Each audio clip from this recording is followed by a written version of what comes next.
পবিত্র ঈদ উল ফিতরকে কেন্দ্র করে বাড়ছে প্রবাসী আয়। চলতি মার্চ মাসের প্রথম ১৯ দিনে রেমিটেন্স এসেছে ২২৫ কোটি ২০ লাখ ডলার বাংলাদেশি মুদ্রায়, যার পরিমাণ ২২,৭০০ কোটি টাকা।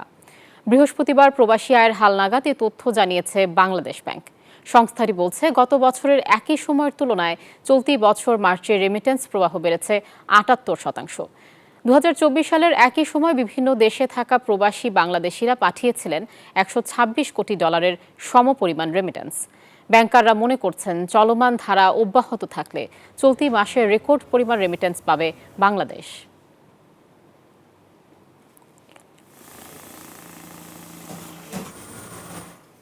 এই ঈদে জামা জুতো অ্যাক্সেসরিজের ডিসকাউন্ট। ধন্যবাদ কাজী আয়েশা আপনাকে।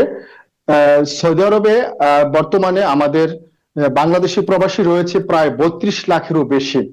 বর্তমান সময়ে সৌদি আরবে একটি সুসময় আমি মনে করি চলছে। আগামীতে এই ধারা আরো বৃদ্ধি পাবে বলে এখানকার রেমিটেন্স যোদ্ধারা ধারণা করছেন।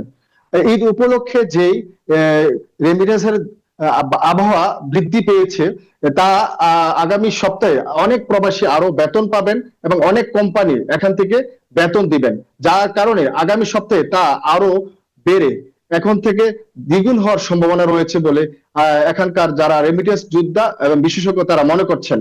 আর আগামী সপ্তাহে বেতন অনেকে এখনো পর্যন্ত বেতন পাননি। আগামী সপ্তাহে বেতন পাওয়ার পরেই আমাদের প্রবাসীরা তারা বৈধ পথে রেমিটেন্স পাঠানোর একটি সুযোগ রয়েছে। আর আরেকটা বিষয় আপনি জানেন, এখানে আমাদের অনেক প্রবাসী রয়েছেন যারা আকামা নেই, অবৈধ, যার কারণে এই প্রবাসীরা বৈধ চ্যানেলে বৈধ পথে তারা দেশে রেমিটেন্স পাঠাতে পারছেন না। নচেত আজকে যে রেমিটেন্স বৃদ্ধি পেয়েছে তা ৩ থেকে ৫ গুণ পর্যন্ত বৃদ্ধি পাওয়ার সম্ভাবনা রয়েছে।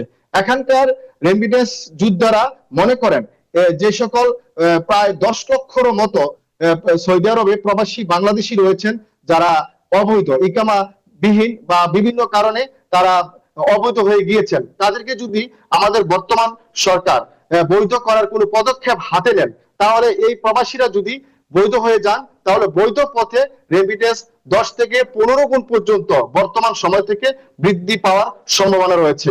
তাই এখানকার যারা রেমিটেন্স যোদ্ধা রয়েছেন তারা মনে করেন যে এই বিষয়ে আমাদের দূতাবাস এবং সংশ্লিষ্ট মন্ত্রণালয়গুলো যদি এগিয়ে আসে, তাহলে শুধুমাত্র সৌদি আরব থেকেই একটা বিশাল অঙ্কের রেমিটেন্স গিয়ে বাংলাদেশের রিজার্ভকে আরো বৃদ্ধি করতে পারে। আর আরেকটি বিষয় আপনি জানেন, বৈধ পথে রেমিটেন্স না পাঠাতে পেরে তা বিভিন্ন আইনগত জটিলতার কারণে এখানকার অনেক প্রবাসী, প্রায় ১০ লক্ষেরও বেশি প্রবাসী, তারা বাধ্য হয়ে তারা বিভিন্ন অসৎ পথে, বিভিন্ন অবৈধ পথে তারা রেমিটেন্স প্রেরণ করছেন। যা এই রেমিটেন্সটা যদি বৈধ পথে আমাদের দেশে যাওয়ার সুযোগ থাকতো, তাহলে আজকে যে বর্তমান রেমিটেন্স রয়েছে তা অনেক বেড়ে যেত। আর এখানকার আমাদের প্রবাসী অনেক রয়েছেন যারা কর্ম না থাকার কারণে, অবৈধ হওয়ার কারণে তারা অনেকে চাকরি পাচ্ছেন না, অনেকে বেকার রয়েছেন এবং অনেকে বৈধ পথে টাকা পাঠাতে পারছেন না। এই কারণেও অনেকটা রেমিটেন্স বৈধ পথে যাওয়ার ক্ষেত্রে প্রতিবন্ধকতা তৈরি করছে বলে এখানকার প্রবাসীরা মনে করছেন।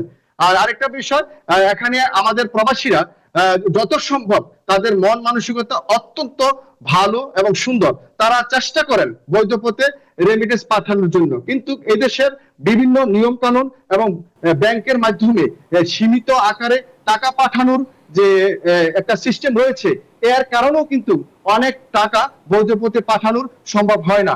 তাই এখন দ্বীপরাষ্ট্র মালদ্বীপের থেকে রেমিটেন্স প্রেরণের প্রত্যেক বছরের তুলনায় এই বছর বৃদ্ধি পেয়েছে ৭৫%। বাংলাদেশের শীর্ষ দেশের তালিকায় রেমিটেন্স প্রেরণের ক্ষেত্রে মালদ্বীপের অবস্থান ২১তম। সেক্ষেত্রে মালদ্বীপের সরকারের সতর্কতা অবলম্বনের কারণেই হুন্ডি অপতৎপরতা বন্ধ হয়েছে, যারই ফলেই মালদ্বীপ থেকেই বাংলাদেশি প্রবাসীদের রেমিটেন্স বৃদ্ধি পেয়েছে। ইমরান তালুকদার, নিউজ 24, মালদ্বীপ।